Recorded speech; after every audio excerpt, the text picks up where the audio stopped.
हिमालय की ऊंचाइयों पर खोजकर्ताओं को ऐसे भिक्षु मिले हैं जिन पर समय का कोई असर नहीं हुआ है।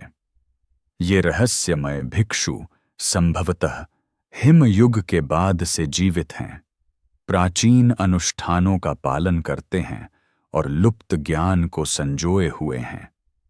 इतने लंबे समय तक उनका जीवित रहना कैसे संभव है? वे ऐसा क्या जानते हैं जो हम नहीं जानते? आइए उनकी अद्भुत कहानी को जानें। बर्फ के उस पार क्या छिपा है? यात्रा शुरू करने से पहले आपके मन में एक सवाल उठता है। आप सोचते हैं कि सदियों से खोजकर्ताओं द्वारा हिमालय में बनाए गए जाने माने रास्तों के उस पार क्या है? जैसे ही आप पहला कदम रखते हैं, हवा में एक अलग ही एहसास होता है। एक रोमांच का भाव है, एक ऐसी अनुभूति है कि परिचित दुनिया से परे कुछ अद्भुत प्रतीक्षा कर रहा है। पर्वतारोहियों का एक छोटा समूह एक ऐसे क्षेत्र की यात्रा पर निकलता है जहां बहुत कम लोग जाते हैं और जिसका मानचित्रण लगभग असंभव है। ऊंची ऊंची चोटियां नुकीली और पथरीली हैं और बर्फीली हवा के झोंके ढीली बर्फ को सूर्य की रोशनी में चमकीली सर्पिल आकृतियों में बदल देते हैं। ऊपर की ओर उठाया गया हर सावधानी पूर्वक कदम नए संकेत प्रकट करता है कि आगे की भूमि में ऐसे रहस्य छिपे हो सकते हैं जिन्हें दुनिया ने पहले कभी नहीं खोजा है। बहुत ऊपर, जहां अधिकांश पर्वतारोही आमतौर पर अपना शिविर लगाते हैं, दल को एक हल्के रंग की पत्थर की पटिया पर एक छाया दिखाई देती है। पहली नजर में यह मौसम के कारण बना एक गड्ढा मात्र प्रतीत होता है।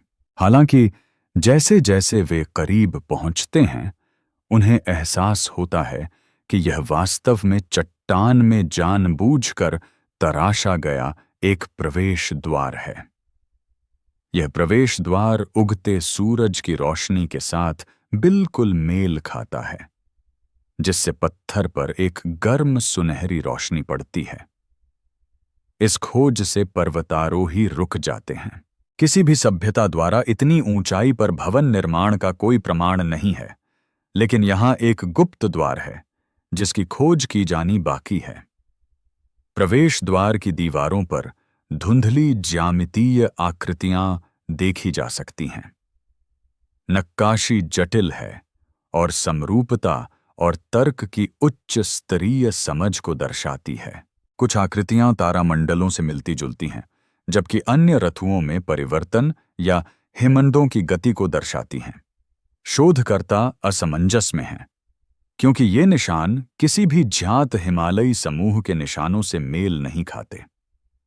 वे सोच रहे हैं कि क्या ये किसी लुप्त सभ्यता के हो सकते हैं, या क्या ये इस क्षेत्र की सबसे प्राचीन जनजातियों से भी कहीं अधिक प्राचीन किसी चीज के प्रमाण हैं।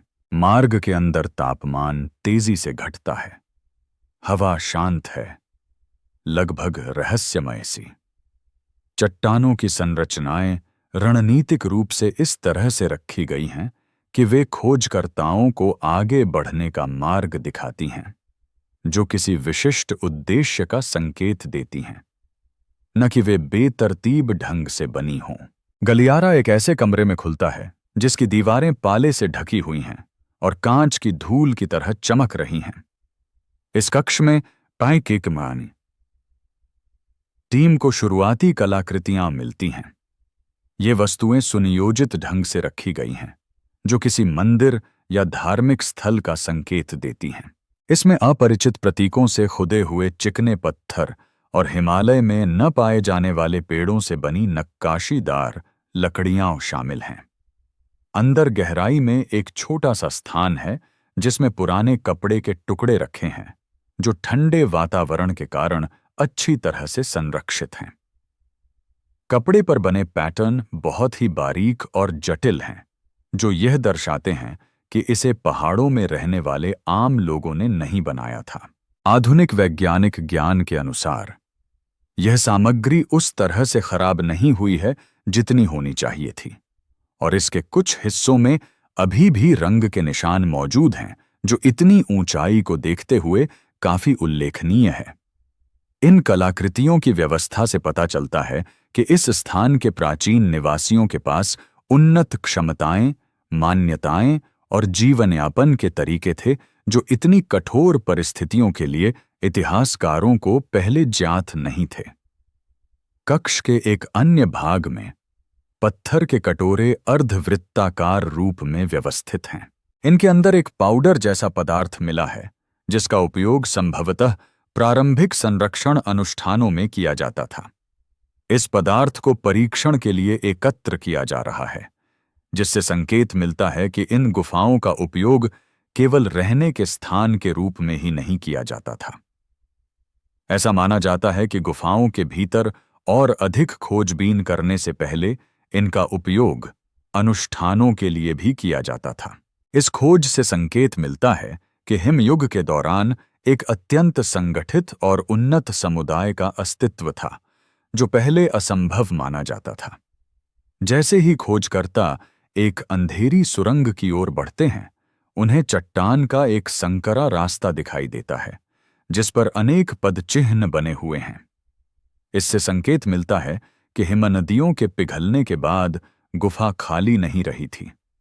संभव है कि गुफा में कई पीढ़ियों तक लोग रहे हों, जिन्होंने ठंड से बचने के ऐसे तरीके खोजे हों जो आज भी वैज्ञानिकों के लिए अज्ञात हैं। सूक्ष्म संकेत कुछ असामान्य होने का संकेत देते हैं।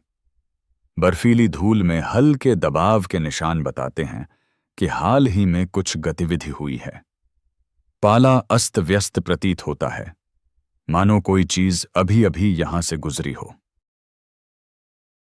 हिमालय का छिपा हुआ रक्षक। प्रवेश कक्ष से जुड़े संकरे गलियारे में प्रवेश करते ही समूह शांत हो जाता है। कम रोशनी से सामने का फर्श का केवल एक हिस्सा ही रोशन है, लेकिन वातावरण में यह आभास होता है कि हाल ही में कोई यहां आया था। दीवारों से आवाज दब जाती है, और जैसे जैसे वे सुरंग में आगे बढ़ते हैं, उनमें रोमांच बढ़ने लगता है। ऐसा लगता है मानो वे किसी ऐसी चीज के करीब पहुंच रहे हैं जिसे हजारों सालों से लोगों से छिपा कर रखा गया है। सुरंग के एक मोड़ पर मुड़ते ही उन्हें आगे एक हल्की रोशनी दिखाई देती है, जो इतनी स्थिर लगती है कि मानो वह कोई परावर्तन न हो। वे सावधानी से आगे बढ़ते हैं और अपेक्षा से कहीं अधिक विशाल गुफा में पहुंचते हैं। गुफा ऊपर की ओर अंधेरे में फैली हुई है, जिससे छत दिखाई नहीं देती। गुफा के बीचों बीच करीने से व्यवस्थित पत्थरों का एक घेरा बना हुआ है। घेरे के अंदर एक स्थिर आकृति बैठी है, मानो किसी के आने की प्रतीक्षा कर रही हो। समूह के लोग यह देखकर गहरी सांस लेते हैं कि वह आकृति जीवित है। वह लंबा और शांत खड़ा है, और उसने किसी अपरिचित पदार्थ से बने वस्त्र पहने हुए हैं। उनके कंधों पर पाला जमा हुआ है, लेकिन वे इससे बेपरवाह दिखते हैं। उनकी आंखें साफ और चमकदार हैं, जिनमें उम्र या थकान का कोई निशान नहीं दिखता। यह स्पष्ट है कि वे किसी ऐसे व्यक्ति का सामना कर रहे हैं जिसमें ठंड सहन करने की असाधारण क्षमता है। जैसे ही बूढ़ा व्यक्ति खड़ा होता है, वह बड़े सलीके और सधे हुए ढंग से चलता है। उसकी हर हरकत धीमी लेकिन अर्थपूर्ण होती है, जो उसके व्यापक प्रशिक्षण को दर्शाती है। वह अपने हर काम में शांत आत्मविश्वास दिखाता है। घुसपैठियों के प्रति उसका कोई भय या आश्चर्य नहीं दिखता। इसके बजाय वह उन्हें रुचि और परिचितता के मिश्रित भाव से देखता है, मानो वह पहले से ही जानता हो कि वे वहां क्यों हैं। वह एक अनोखी बोली में बात करना शुरू करता है, जो आज की किसी भी जात भाषा से अलग है। उसके बोलने का तरीका एक प्राचीन उत्पत्ति का संकेत देता है, जो हिमालय में पहले लोगों के आने से भी पहले की है। खोजकर्ता हर शब्द पर बारीकी से ध्यान दे रहे हैं, यह समझते हुए कि यह एक अविश्वसनीय भाषाई खोज है। इससे भी अधिक आश्चर्यजनक बात यह है कि वह अपनी सांसों को कैसे नियंत्रित करता है। ठंडी हवा में एक स्थिर लय बनाए रखकर खुद को गर्म रखता है। बुजुर्ग व्यक्ति विनम्रतापूर्वक समूह से गुफा के दूसरे हिस्से में चलने का अनुरोध करता है। वह बर्फीले रास्तों पर आत्मविश्वास से चलता है और ठंड लगने का कोई संकेत दिखाए बिना स्टैलेक्टाइट्स को छूता है। उसकी ताकत देखकर शोधकर्ताओं को इस बारे में अपने ज्ञान पर पुनर्विचार करना पड़ता है कि मनुष्य किस प्रकार अनुकूलन कर सकता है। ऐसा संभव, बल्कि लगभग निश्चित लगता है कि यह व्यक्ति उन पूर्वजों से आया है जो बहुत ठंडे स्थानों में रहते थे और जीवित रहे। वह उन्हें एक बेहद शांत और स्थिर कमरे में ले जाता है जो रात के समय जैसा है। दीवारें पत्थर की बनी हैं और अलमारियों में प्राचीन हिमालयी गुफाओं में पाए जाने वाले दुर्लभ खनिजों से बनी वस्तुएं रखी हैं। इन वस्तुओं में अनुष्ठानिक उपकरण और प्रारंभिक मापन उपकरण शामिल हैं जो खगोल विज्ञान, तापमान के पैटर्न और मौसमी परिवर्तनों के बारे में उच्च स्तर के ज्ञान का संकेत देते हैं। यह जानकारी हिमयुग की किसी भी जात सभ्यता से मेल नहीं खाती। जब आप उस बुजुर्ग व्यक्ति के शारीरिक रूप का और करीब से निरीक्षण करते हैं तो आपको कुछ रोचक बातें नजर आती हैं। उसकी त्वचा पर हल्के निशान हैं जो प्राकृतिक इंसुलेशन जैसे दिखते हैं, और मौसम के संपर्क में आने और चलने फिरने के बावजूद भी उसकी हृदय गति स्थिर रहती है। जांच से पता चलता है कि उसकी सांस लेने की दर आश्चर्यजनक रूप से कम है, जिससे संकेत मिलता है कि ऑक्सीजन की खपत पर उसका काफी हद तक नियंत्रण हो सकता है। उसकी आंखों में बुढ़ापे का कोई लक्षण नहीं दिखता और उसके बारे में सब कुछ बताता है कि उसने कठोर परिस्थितियों, सख्त प्रशिक्षण और संभवतः पीढ़ियों से चली आ रही उस जानकारी से भरा जीवन जिया है जो दुनिया से अलग थलग रही है। एक और अविश्वसनीय क्षण तब घटित होता है जब वह कक्ष के फर्श पर जमी बर्फ के एक टुकड़े को छूता है। उसके स्पर्श से बर्फ थोड़ी पिघल जाती है, जिससे एक छोटा सा तालाब बन जाता है जो तुरंत फिर से जम जाता है। देखने वाले लोग ध्यान देते हैं कि सांस लेते समय उसकी त्वचा का तापमान थोड़ा बढ़ जाता है, जिससे पता चलता है कि वह अपने शरीर की आंतरिक गर्मी को सटीकता से नियंत्रित कर सकता है। यह हमारे शरीर के तापमान नियंत्रण के बारे में हमारी जानकारी के विपरीत है और यह संकेत देता है कि जीवित रहने का एक कौशल खो गया हो सकता है, चाहे वह जीव विज्ञान, ध्यान या दोनों के माध्यम से हो। जैसे ही वह बुजुर्ग व्यक्ति बड़ी गुफा में वापस जाता है, वातावरण में एक खामोशी छा जाती है। वह खोजकर्ताओं को मित्रता और सतर्कता के मिले जुले भावों से देखता है। उसकी उपस्थिति मात्र से ही यह संकेत मिलता है कि यह पर्वतीय गुप्त स्थान न केवल भौतिक वस्तुओं की रक्षा करता है, बल्कि हजारों वर्षों से कठोर वातावरण में फलने फूलने से प्राप्त ज्ञान को भी संजोए रखता है, जो किसी भी ऐसे व्यक्ति के लिए घातक हो सकता था जो इसके लिए तैयार नहीं था। प्राचीन अभयारण्य के रहस्य। गुफा में सन्नाटा छाया हुआ है और तनाव का माहौल है, क्योंकि खोजकर्ता बुजुर्ग का पीछा करते हुए अभयारण्य में और आगे बढ़ते हैं। वह आत्मविश्वास से चलता है, मानो उन्हें किसी महत्वपूर्ण स्थान पर ले जा रहा हो। इसके बावजूद उसके चेहरे पर आने वाली घटना का कोई आभास नहीं होता। जैसे जैसे वे आगे बढ़ते हैं, तापमान बढ़ता जाता है। हालांकि गुफा के इस हिस्से तक सूरज की रोशनी नहीं पहुंचती, फिर भी ऐसा लगता है जैसे गर्मी जमीन से आ रही हो। यह गर्मी हल्की है, लेकिन महसूस की जा सकती है, जिससे पता चलता है कि यहां रहने वाले भिक्षुओं ने मानसिक एकाग्रता और इरादे से अपने आसपास के वातावरण को प्रभावित किया होगा। छोटा सा गलियारा एक ऐसे कमरे की ओर जाता है जो प्राकृतिक रूप से चमकते खनिज युक्त पानी के कुंडों से आने वाली हल्की नीली रोशनी से भरा हुआ है। एक बुजुर्ग व्यक्ति ध्यान मुद्रा में एक कुंड के किनारे बैठ जाता है, जो किसी अनुष्ठान की शुरुआत का संकेत है। खोजकर्ताओं को यह पता नहीं है कि वे क्या देखने वाले हैं। वे चुपचाप अपने वाद्य यंत्रों के साथ तैयार हो जाते हैं। कमरे की खामोशी के कारण हर ध्वनि, यहां तक कि पानी की हल्की हलचल भी अधिक स्पष्ट सुनाई देती है। बुजुर्ग व्यक्ति एक अनुष्ठान शुरू करने के लिए धीरे धीरे नियंत्रित सांसें लेने लगते हैं। उनकी सावधानीपूर्वक सांस लेना इस प्रक्रिया का पहला चरण है।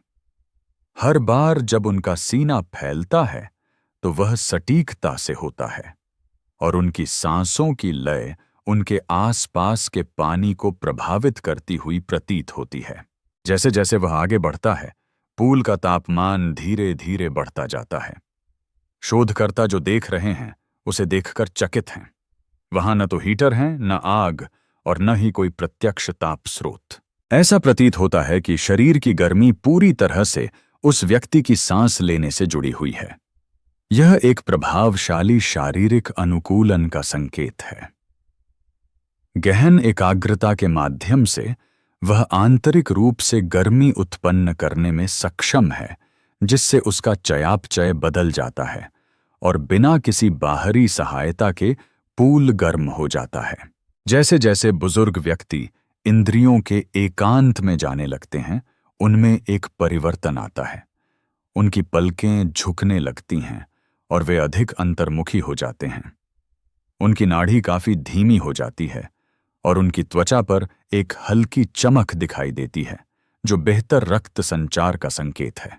देखने वालों को यह अनुष्ठान का अगला चरण समझ आ गया। सन्नाटा गहराता जा रहा था। गुफा में हवा के बहने की हल्की सी आवाज ही उसे तोड़ रही थी। बुजुर्ग व्यक्ति बिना किसी कंपन या प्रयास के एकदम स्थिर मुद्रा में थे। यह स्पष्ट है कि इन विधियों को वर्षों के परिश्रम से परिपूर्ण बनाया गया है। कक्ष का वातावरण अचानक एक बार फिर बदल जाता है। अनुष्ठान एक नए चरण में प्रवेश करता है।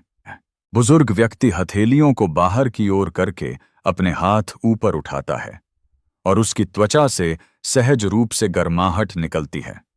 खोजकर्ताओं को तापमान में अचानक वृद्धि दिखाई देती है। यह शरीर के प्राकृतिक तापमान नियंत्रण से स्पष्ट नहीं होता। ठंडा वातावरण और तापमान में तेजी से बदलाव हैरान करने वाला है। बुजुर्ग भिक्षु की ऊष्मा उत्सर्जित करने की क्षमता मानव शरीर के बारे में ज्ञात सभी वैज्ञानिक तथ्यों के विपरीत है।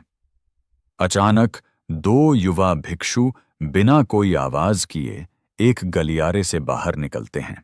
वे अपनी उपस्थिति से सबको आश्चर्यचकित कर देते हैं, लेकिन उनका आचरण भी बड़े भिक्षु के समान ही अनुशासित है। दोनों भिक्षु बड़े भिक्षु के सामने चिकने पत्थरों को एक सीधी रेखा में रखते हैं। साथ मिलकर वे एक समन्वित अनुष्ठान में संलग्न होते हैं। तीनों अपनी सांसों को एक साथ लेने लगते हैं।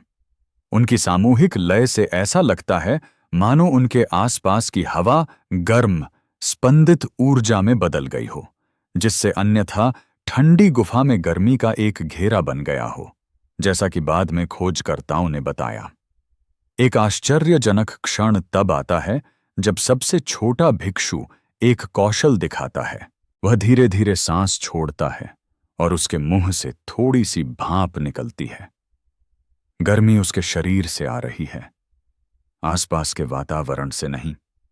रक्त प्रवाह बढ़ने से उसकी त्वचा थोड़ी लाल हो जाती है। यह नियंत्रित तरीके से अत्यधिक गर्मी पैदा करने जैसा है, लेकिन इसके सामान्य हानिकारक परिणाम नहीं होते। वैज्ञानिक ध्यान देते हैं कि उसका आंतरिक तापमान केवल कुछ खास हिस्सों में बढ़ता है, पूरे शरीर में नहीं। एक अन्य प्रदर्शन में एक भिक्षु दिखाता है कि वह एकाग्रता से ध्यान लगाकर अपनी मांसपेशियों और अंगों को कैसे नियंत्रित कर सकता है। एक भिक्षु अपने पेट पर हाथ रखकर और मांसपेशियों को स्वतः संकुचित करके प्रदर्शन करता है। यह नियंत्रण उसे औसत व्यक्ति की तुलना में कहीं अधिक समय तक दबाव, भूख और शारीरिक परिश्रम सहन करने में मदद करता है। खोजकर्ता प्रत्येक गतिविधि, सांस और तापमान में परिवर्तन को सावधानीपूर्वक रिकॉर्ड करते हैं। उन्हें यह समझ में आता है कि ये क्षमताएं मानव शरीर की उस गहरी समझ को दर्शाती हैं जिसे आधुनिक विज्ञान लगभग भुला चुका है।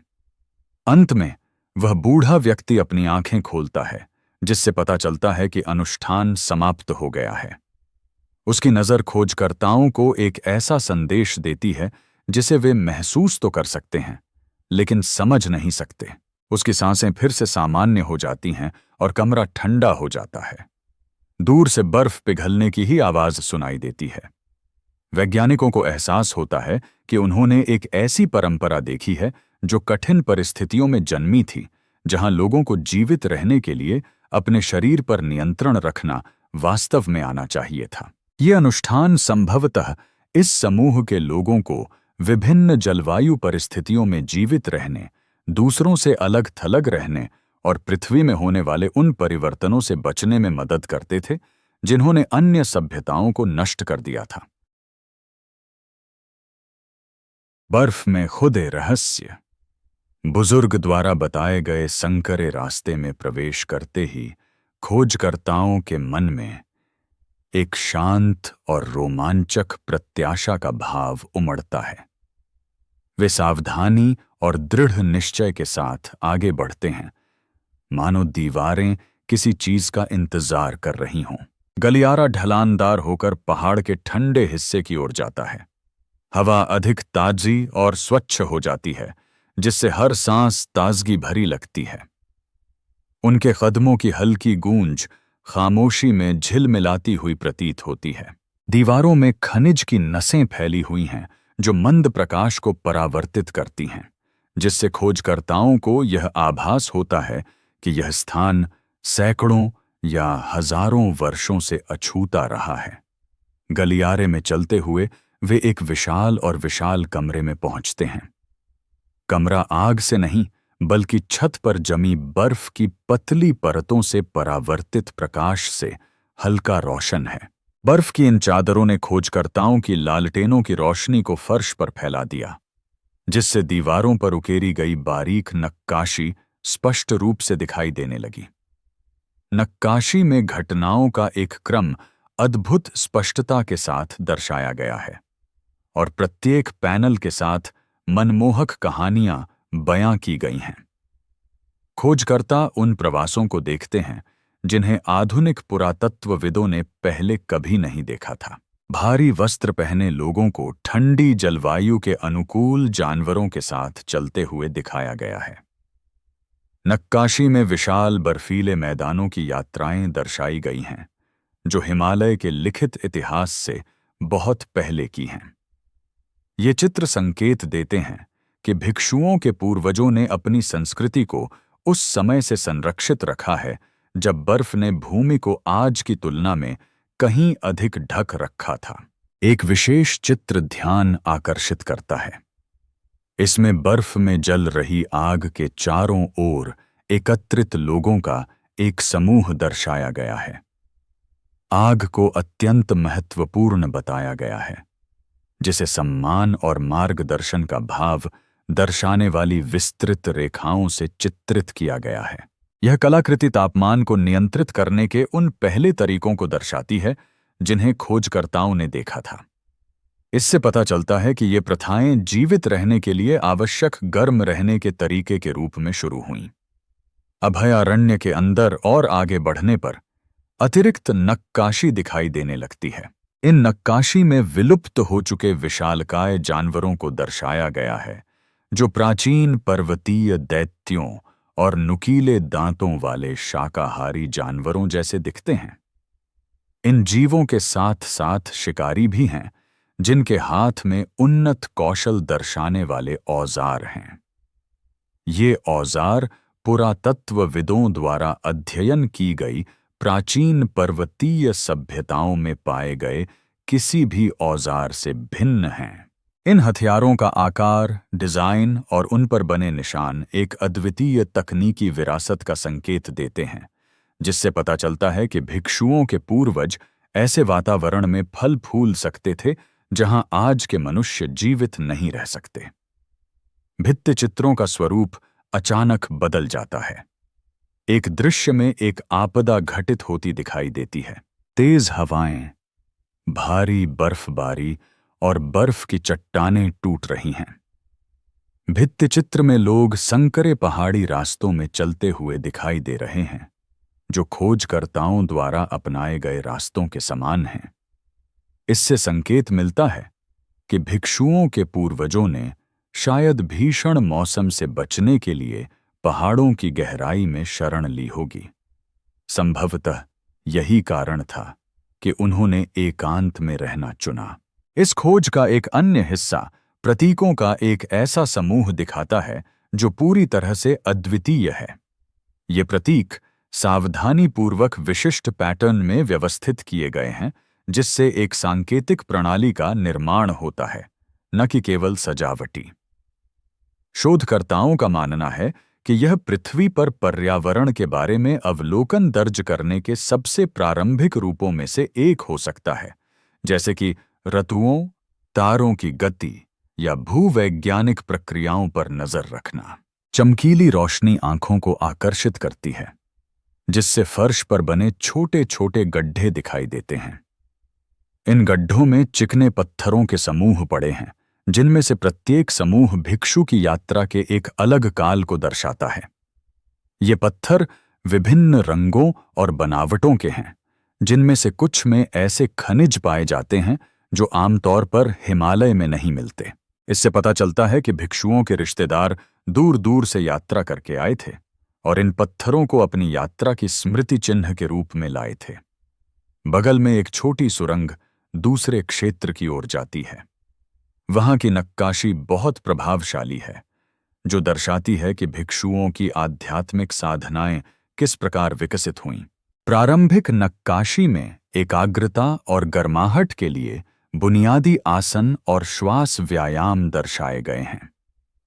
समय बीतने के साथ नक्काशी में अधिक उन्नत ध्यान तकनीकें दिखाई देने लगीं, जो खोजकर्ताओं द्वारा पहले देखी गई तकनीकों के समान थीं।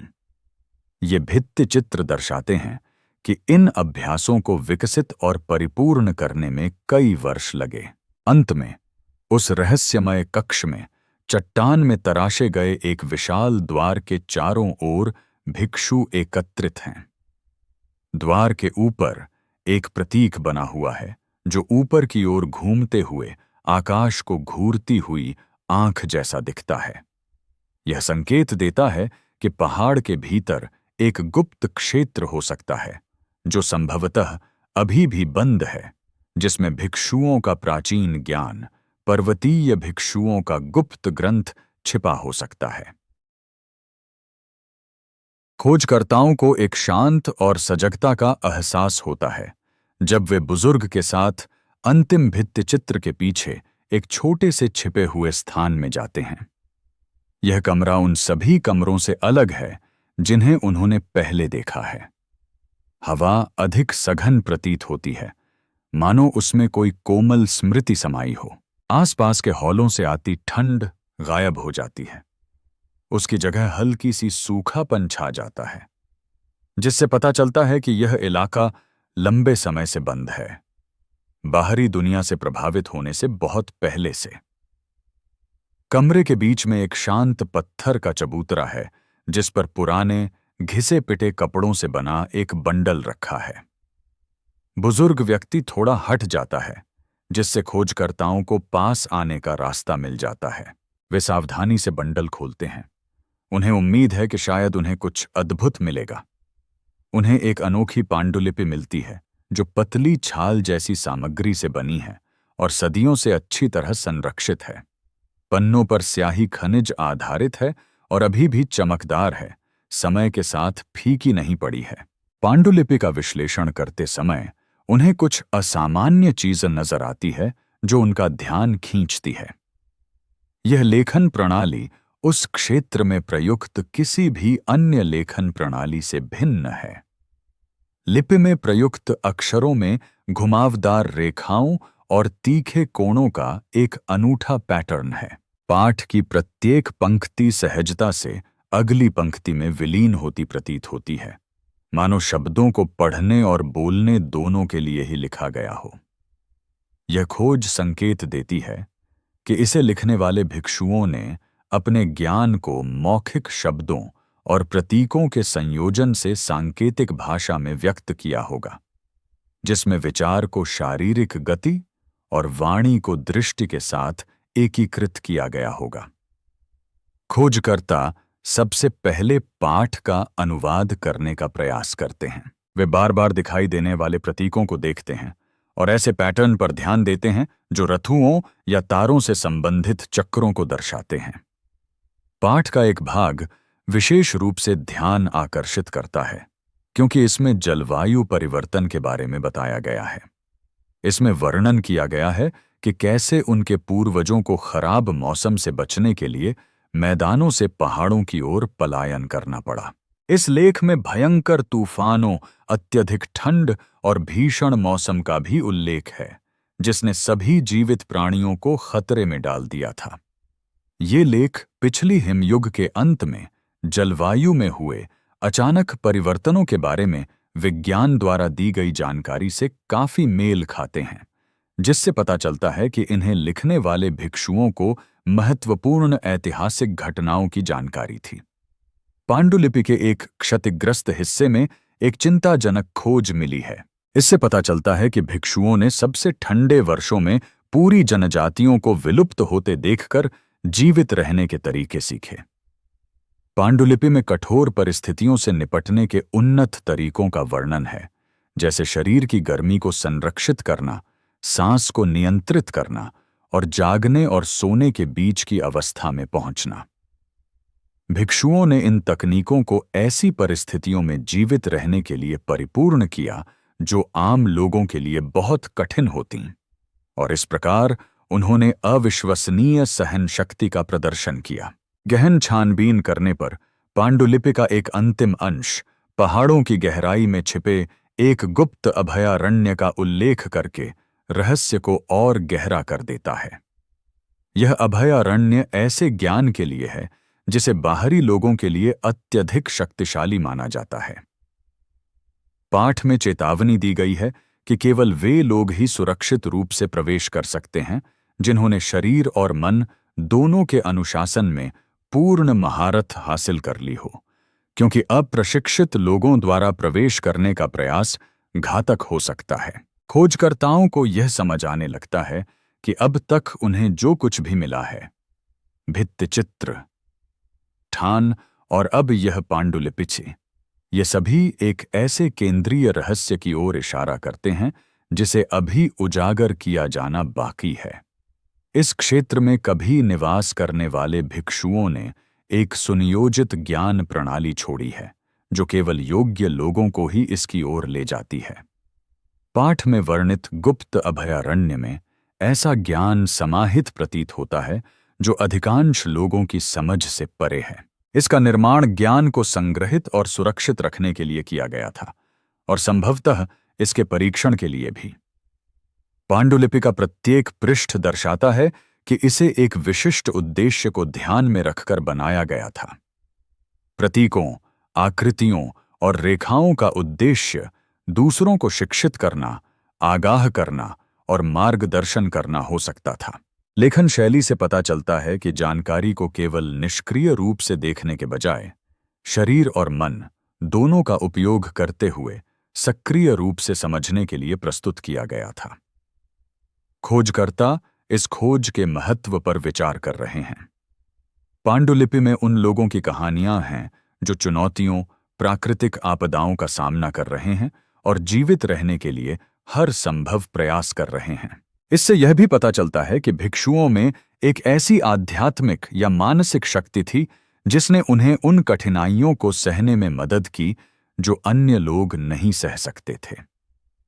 पांडुलिपि में व्यावहारिक जीवन रक्षा कौशल और मानसिक दृढ़ता का मिश्रण दिखता है, जिससे संकेत मिलता है कि इस गुप्त अभयारण्य में सदियों पुराना ज्ञान, बुद्धिमत्ता और तकनीकें समाहित हो सकती हैं जो केवल पर्वतीय निवासियों के लिए ही थीं। जैसे जैसे खोजकर्ता पन्ने पलटते हैं, उन्हें भिक्षुओं के विशाल ज्ञान का एहसास होने लगता है। यह पांडुलिपि प्राकृतिक जगत को मानवीय क्षमताओं से और इतिहास को मन के रहस्यों से जोड़ती है। यह पीड़ा, शक्ति और कौशल को विस्तृत लेकिन रहस्यमय ढंग से दर्ज करती है। खोजकर्ता समझते हैं कि पांडुलिपि का पूरा अर्थ समझने में बहुत समय लगेगा, लेकिन उनकी प्रारंभिक समझ भी भिक्षुओं की असाधारण दूरदर्शिता और चतुराई को दर्शाती है। यह गुप्त स्थान पवित्रता और गोपनीयता की भावना को बढ़ाता है। ऐसा लगता है कि भिक्षुओं ने अपने ज्ञान को लंबे समय तक सुरक्षित रखने की योजना बनाई थी, ताकि कोई इसे उजागर कर सके। खोजकर्ताओं में सम्मान की भावना जागृत होती है, क्योंकि उन्हें एहसास होता है कि वे एक ऐसी खोज के कगार पर हैं जो इतिहास और मानव क्षमताओं के बारे में उनके दृष्टिकोण को बदल सकती है।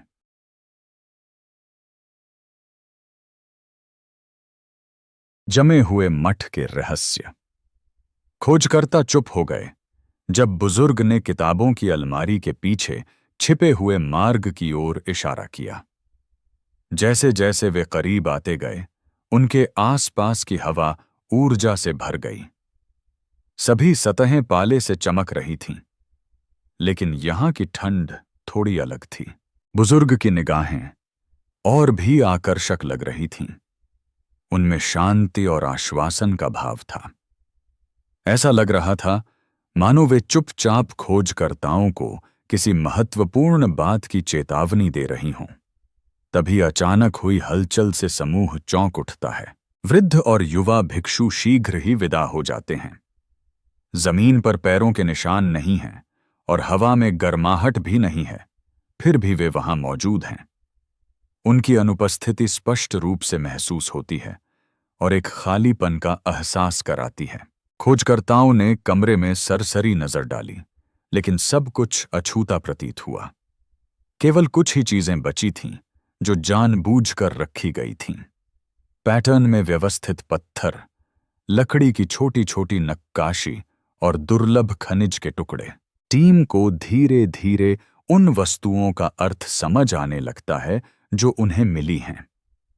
ये वस्तुएं महज अवशेष नहीं हैं, बल्कि इनमें एक संदेश छिपा है।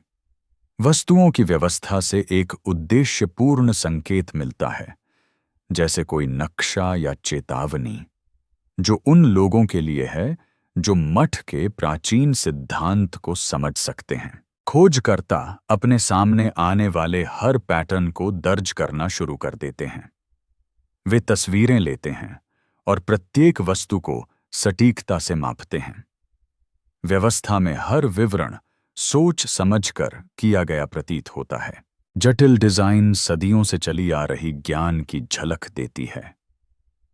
टीम को संदेह होने लगता है कि भिक्षुओं ने पहाड़ में और भी गहराई में दबे एक गुप्त अभयारण्य के सुराग छोड़े होंगे। गुफा में हल्की हवा बहती है, जिससे उन जड़ी बूटियों की खुशबू आती है जो अब मौजूद नहीं हैं। वैज्ञानिकों ने पाया है कि गुफा की हवा में कई बातें याद रहती हैं। इसमें कई अनुष्ठानों के अवशेष मौजूद हैं जो रासायनिक रूप से संरक्षित हो गए हैं। यह खोज दर्शाती है कि भिक्षुओं का प्रभाव केवल उनके शरीर तक ही सीमित नहीं है। उनके कार्यों ने वातावरण को सूक्ष्म रूप से बदल दिया। इसलिए केवल वही लोग जो ध्यान से देखते हैं उनके संदेशों को समझ सकते हैं। खोजकर्ता एक और अनूठी विशेषता से आकर्षित हैं। दीवार में उन्हें एक चमकदार काला पत्थर दिखाई देता है, जो उनकी लालटेन की रोशनी को दिलचस्प तरीके से परावर्तित करता है। ऐसा लगता है कि यह उन्हें अनजाने गलियारों की ओर ले जा रहा है। टीम सावधानीपूर्वक पत्थर की दिशा नोट करती है, यह सोचकर कि शायद यह किसी गुप्त क्षेत्र की ओर ले जाए। कक्ष में हर चीज सोच समझकर बनाई गई लगती है और ऐसा लगता है मानो यह युगों तक टिकी रहेगी। यह स्पष्ट है कि इसे बनाने वाली सभ्यता अपने अस्तित्व को गुप्त रखना चाहती थी। खोजकर्ता इसके निहितार्थों से बहुत प्रभावित हैं। भिक्षुओं के लापता हो जाने से खोजकर्ताओं के जीव विज्ञान, भौतिकी और मानव शक्ति की सीमाओं के ज्ञान पर सवाल उठने लगते हैं। खोजकर्ता सोचने लगते हैं कि क्या भिक्षुओं में ऊर्जा, ऊष्मा या अनुभूति को नियंत्रित करने की ऐसी क्षमता थी जिसे आधुनिक विज्ञान समझा नहीं सकता। साक्ष्य बताते हैं कि मन और शरीर पर नियंत्रण रखने की उनकी क्षमता ने उन्हें हजारों वर्षों तक अकेले जीवित रहने में मदद की। उनके अपने रीति रिवाज थे। वे अपनी यादों को संजो कर रखते थे और बिना कोई विशिष्ट प्रमाण छोड़े अपना ज्ञान साझा करते थे। खोजकर्ताओं को इन प्रथाओं को बनाए रखने के लिए आवश्यक अविश्वसनीय अनुशासन और बुद्धिमत्ता का एहसास होने लगता है। कक्ष के अंतिम निरीक्षण में छत के ऊपरी भाग के पास सूक्ष्म नक्काशी दिखाई देती है, जो पहली नजर में मुश्किल से ही नजर आती है। इन नक्काशी में तारों, हिमनदों और रथुओं के पैटर्न अमूर्त रूप में दिखाए गए हैं। ऐसा लगता है कि ये उस कालक्रम को दर्शाते हैं जो उस क्षेत्र में मानव इतिहास के दर्ज होने से पहले मौजूद था। खोजकर्ताओं को एहसास होता है कि उन्होंने पहाड़ और उसके रहस्यमय निवासियों की विशालता का केवल एक छोटा सा हिस्सा ही देखा है। संभव है कि अभी भी कुछ ऐसे कक्ष, कलाकृतियां और ज्ञान मौजूद हों जो अभी तक अछूते हैं और उन लोगों की प्रतीक्षा कर रहे हों जो भिक्षुओं की विधियों और प्रतीकों को समझ सकें। लुप्त हो चुके भिक्षुओं ने ऐसी वस्तुएं, चित्र और एक दस्तावेज छोड़े हैं जो एक ऐसी सभ्यता को दर्शाते हैं जो किसी भी लिखित इतिहास से कहीं अधिक प्राचीन है। यह गुप्त समूह कठोर परिस्थितियों में चुपचाप जीवित रहा है और समय की कसौटी पर खरा उतरने, बुद्धिमत्ता और जीवित रहने के बारे में मानवीय धारणाओं को चुनौती देता रहा है। हर वस्तु, हर डिजाइन और हर नक्काशी एक सुनियोजित संदेश है जिसे आने वाली पीढ़ियां समझ सकें। भिक्षुओं का प्रभाव न केवल उनके शरीरों में, बल्कि परिवेश में, संगठित संरचनाओं में और संरक्षित अनुष्ठानों में भी निरंतर बना हुआ है।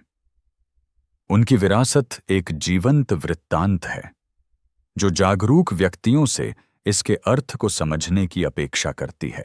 कमरे का हर पहलू महत्व और बुद्धिमत्ता के विचार को पुष्ट करता है। पत्थर, नक्काशी और खनिज पदार्थ बेतरतीब ढंग से नहीं रखे गए हैं।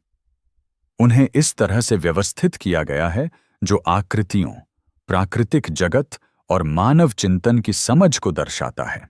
खोजकर्ताओं को यह समझ है कि इन संदेशों को समझने में समय, एकाग्रता और आसपास के वातावरण के प्रति सराहना की आवश्यकता होगी।